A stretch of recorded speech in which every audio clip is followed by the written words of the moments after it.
ଗଛ ଲଗାଅ ଜୀବନ ବଞ୍ଚାଅ ଏଇଟା କିଏ କହିଛନ୍ତି ଜାଣିନାହାନ୍ତି ନା? ଯଦି ଜାଣିନାହାନ୍ତି ଭିଡ଼ିଓଟା ଶେଷ ଯାଏଁ ଦେଖନ୍ତୁ ନିଶ୍ଚୟ ଜାଣିପାରିବେ। ହ୍ୟାଲୋ ହ୍ୟାଲୋ ସାଙ୍ଗମାନେ, ଜୟ ଜଗନ୍ନାଥ। ଆଜି ସକାଳୁ ସକାଳୁ ସ୍କୁଲ ଆମକୁ ନିମନ୍ତ୍ରଣ ଆସିଥିଲା, ଆଉ ଆମେ ସଜବାଜ ହେଇକି ଯାଇକି ପହଞ୍ଚି ଯାଇଥିଲୁ ସ୍କୁଲରେ।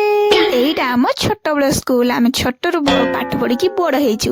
ଆଉ ଦେଖନ୍ତୁ କେତେ ଚେଞ୍ଜ ହେଇଛି। ଏମିତି ଚେଞ୍ଜ ହେଲା ଯେ ଆସିକି ଏକାଥରେ ଡ୍ରେସିଂ ଟେବୁଲ ରହିଗଲା। ମୁଁ ତ ଏଠି ବୁଝିପାରୁନି ଦିଦି ମାନେ ସଜ ହଉଛନ୍ତି ନା ପାଠ ପଢଉଛନ୍ତି କରନ୍ତୁ, କିନ୍ତୁ ଆମ ଛୋଟବେଳ ସ୍କୁଲକୁ ଆମକୁ ଆସିକି ଭାରି ଭଲ ଲାଗିଲା।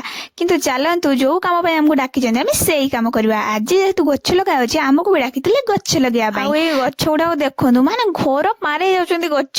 ଇଏ ତ ବଡ ହେଇସାରିଲେଣି, ଆକୁ ଲଗେଇଲେ କଣ ଆଉ ବଡ ହବ? ସେ ଯାହା ହଉ, ଚାଲନ୍ତୁ ଗଛ ନେଇକି ଯିବା ଲଗେଇବା ପାଇଁ। ଏଇଠି ଆମେ ତାପରେ ଗଲୁ ଗଛ ଲଗେଇବା ପାଇଁ। ମୁଁ ଆପଣ ମାନଙ୍କୁ କହିଥିଲି ଗଛ ଲଗାଅ ଗଛ ବଞ୍ଚାଅ। ଏଇଟା କିଏ କହିଥିଲେ ଆପଣ ମାନେ ଜାଣିଛନ୍ତି? ମୁଁ ତ ଜାଣିନି। ଆପଣ ମାନେ ଯଦି ଜାଣିଛନ୍ତି ମତେ କମେଣ୍ଟରେ ନିଶ୍ଚୟ ଜଣେଇବେ ହେଲା। ତାପରେ ଏଠି ଆମେ ଯାଇକି ଗଛ ଲଗେଇଲୁ। ଆଉ ଗଛ ଲଗେଇ ସାରି ଆମେ ଫେରିଲୁ ଘରକୁ। ଭିଡିଓଟି ଭଲ ଲାଗିଥିଲେ ସବସ୍କ୍ରାଇବ ନିଶ୍ଚୟ କରିବେ। ରହୁଛି ଜୟ ଜଗନ୍ନାଥ।